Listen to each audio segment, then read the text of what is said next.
Kolimise protsess iseenesest oli tunduvalt lihtsam, kui alguses arvata võis.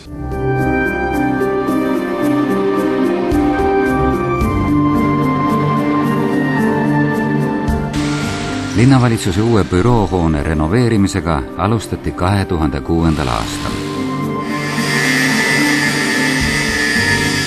1930. aastatel ehitatud hoones on läbi viidud ulatuslikud tööd.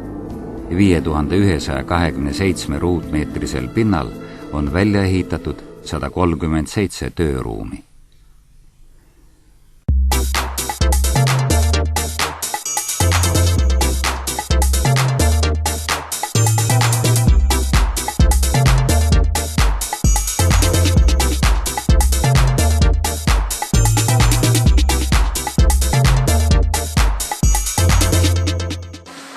– 2007. aasta juuli lõpus kolis linnavalitsus uutesse ametiruumidesse.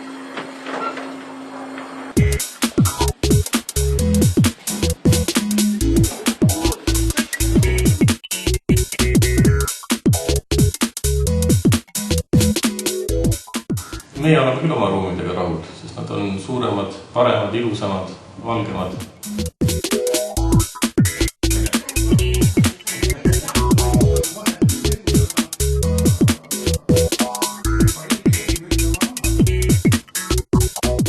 Tööruumid paiknevad 4 korrusel. Fuajees aitab õige ametnikuni jõuda kliendi teenindaja.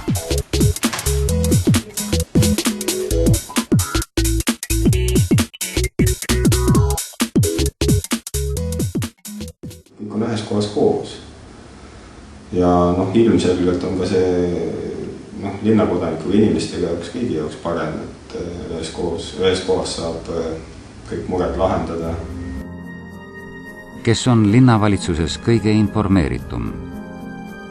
See ei ole mitte Pärnu esimene linnapea Oskar Aleksander Brakman. Ta on vaim, kes rändab. Kõige rohkem on viimastel aastatel Raekojas näinud karu silmad.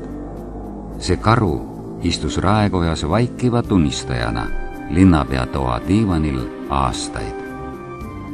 Ärge teda alahinnake.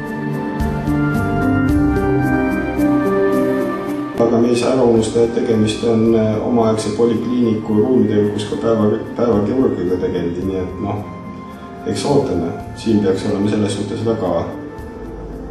väga esoteeriline piirkond.